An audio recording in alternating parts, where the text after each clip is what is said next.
How is it that hardworking women and men who are striving to pay their mortgages and feed their families are paying every single penny in tax that they owe, but the global elite are able to play this system and protect their pots of gold from the tax authorities? Their greed in evading taxes, denying the Treasury the resources to pay for much-needed new schools, a massive cash injection for the NHS, and public investment in house building and infrastructure projects.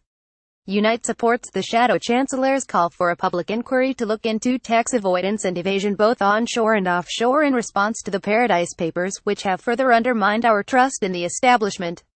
The Labour Party 2017 election manifesto rightly states that the party is committed to rewriting the rules of a rigged system, so that the economy really works for the many and not only the few. Did you know that 6 million people in work earn below the living wage? The richest 10% now own 900 times the wealth of the poorest 10%, and the gender pay gap continues to be 18.1% but 37.4% in financial services, where women are the majority of the workforce. When the world's banks brought our economy to its knees 10 years ago, only a fool could conclude that the system should carry on unreformed. But despite numerous political and industry inquiries, investigations, and much reassurance to never allow the mistakes to be repeated, we witness business as usual. Big business was propped up and individual greed at the top of many corporations was allowed to continue unchecked and unchallenged.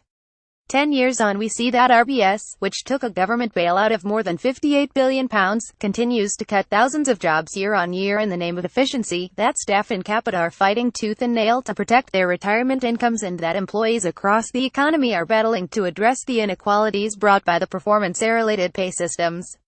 The gap between the top and bottom of the financial services sector couldn't be wider. At the bottom, staff have seen hundreds and thousands of their colleagues lose their livelihoods. They have seen their workloads multiply and their mental health suffer through job insecurity and stress. Staff are being forced to work longer, work harder, and earn less. The same pattern is being repeated across public services, where 7 years of pay cuts has demoralized the workforce and driven many to food banks. Within the current economic system, many working people across the economy are today earning less, after inflation, than they did 10 years ago. The majority are seeing their incomes fall while their debts rise. During the summer, Unite members as diverse as those employed by Serco as hospital porters, cleaners, and security personnel, and by the Bank of England took strike action on pay, and we were joined on the picket lines by Shadow Chancellor John McDonnell.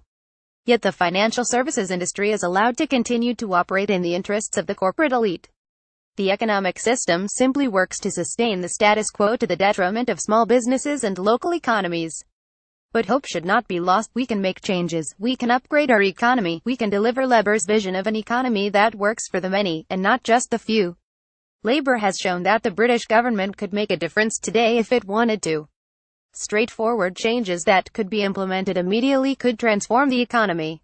To ensure we realize the wasted potential which is holding our country back.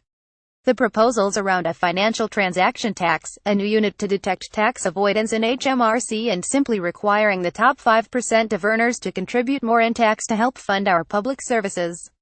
And when will government commit to spending the £350 million extra every week on the NHS, as was emblazoned on the Brexit battle bus? We can be a stronger and fairer nation if we acknowledge that the current system simply bloats the corporate and individual greed of those at the top, because the prospect of change appears too remote.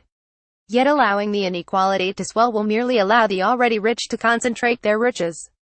The broken economic model that encourages false self-employment rife in the construction industry, that celebrates competition in essential services such as energy, is not a natural order divine by a celestial body. This broken economic model represents political choices over decades that serve those who grab profits over those who create wealth and provide public services. Unite is pledged to keep fighting for a system that is fairer and functions for the many, not just for the few. Ultimately, this means we must organize in every workplace, mobilize around the issues that matter to members, and take action to take back what is owed and deserved. Gail Cartmel is Unite Assistant General Secretary.